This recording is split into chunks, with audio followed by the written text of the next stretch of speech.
మిర్యాలగూడ పట్టణంలోని మంగళవరం ఎస్వి గార్డెన్లో సిపిఎం రాష్ట్ర రాజకీయ శిక్షణ తరగతులను మాజీ శాసనసభ్యులు ఆల్ ఇండియా కిసాన్ మోర్చా రాష్ట్ర అధ్యక్షులైన జూలకంటి రంగారెడ్డి మరియు తెలంగాణ రైతు సంఘం రాష్ట్ర అధ్యక్షులు పోతినేని సుదర్శన్ రావు సిపిఎం పార్టీ యొక్క సిద్ధాంతాలను కార్యకర్తలకు బోధించడం జరిగింది. ఈ కార్యక్రమం అనంతరం కేంద్ర ప్రభుత్వం అనుసరిస్తున్న రైతు వ్యతిరేక చట్టాలను నిరసిస్తూ భారీ ర్యాలీని నిర్వహించి మోదీ దిష్టిబొమ్మను దహనం చేయడం జరిగింది.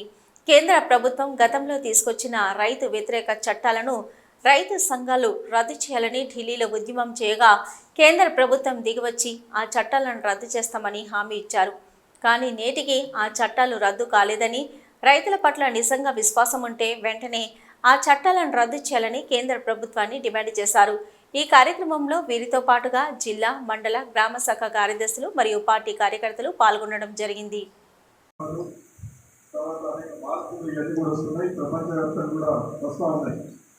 కాబట్టి మనకేదో ఓట్లు సీట్లు రాలేదని చెప్పేసి కమ్యూనిస్టులు అనేది అన్ని చోట్ల తగ్గుకుంటారు.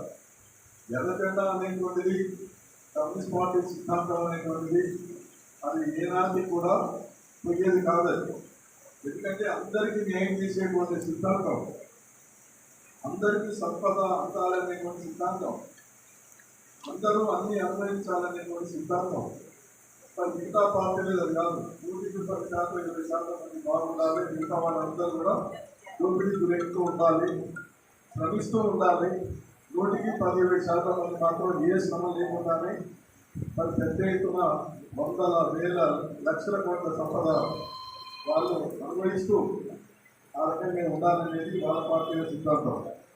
అందుకనే ఎప్పటికైనా ఏనాటికైనా అది కమ్యూనిస్టు పార్టీ ఎర్రజెండా సిద్ధాంతమే గొప్పది తప్ప అది ప్రపంచంలో రుజువు అవుతుంది.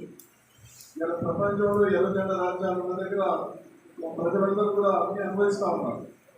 అసమానత లేనటువంటి సమాజాన్ని అక్కడ అనుభవిస్తూ ఉన్నారు.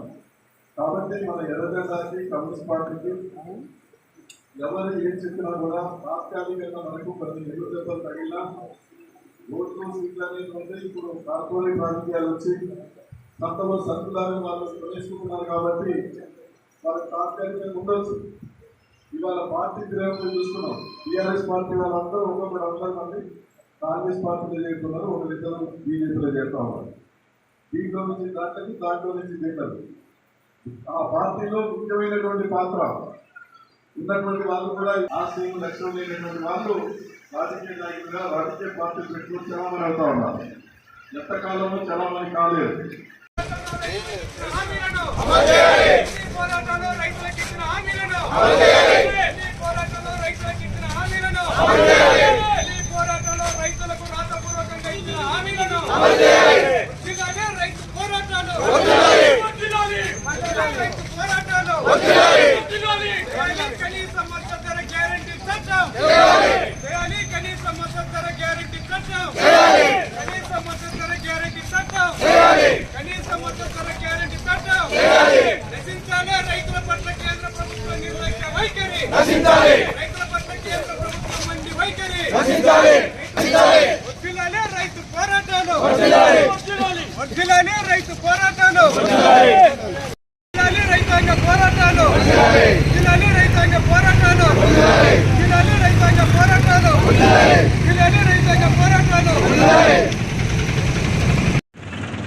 మన దేశం వ్యవసాయ రంగం మీదనే ఆధారపడి మెజార్టీ ప్రజలందరూ కూడా గత 10 సంవత్సరాల కాలం నుండి రైతు వ్యతిరేకమైనటువంటి చట్టాలు తీసుకొచ్చి వందలాది మంది రైతులు ఆ చట్టాలని వెనక్కి తీసుకోవాలని చెప్పి సాగినటువంటి ఉద్యమంలో ప్రాణాలు కూడా పోగొట్టుకోవడం అనేది జరిగింది.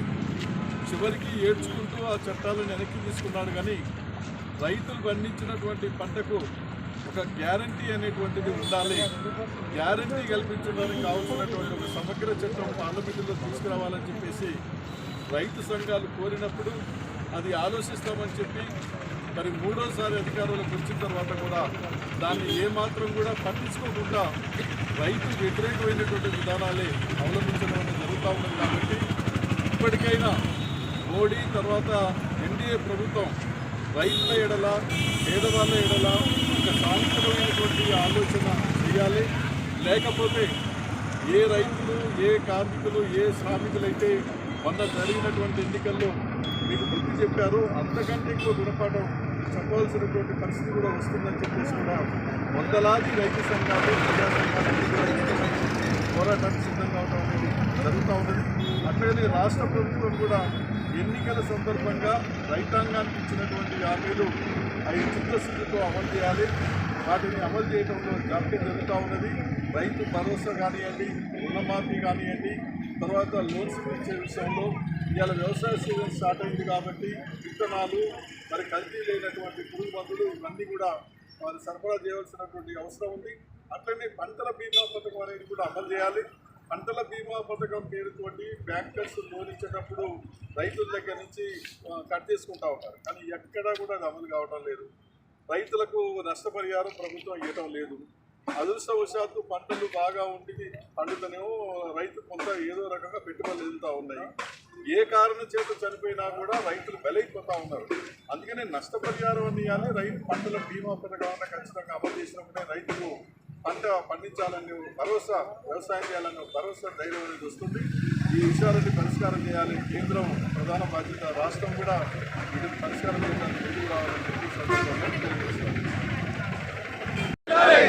రైతు వ్యతిరేక నిర్ణయాలను వెనక్కి తీసుకోవాలి. రైతు వ్యతిరేక నిర్ణయాలు కేంద్ర ప్రభుత్వం అనుసరిస్తున్నటువంటి రైతు వ్యతిరేక నిర్ణయాలు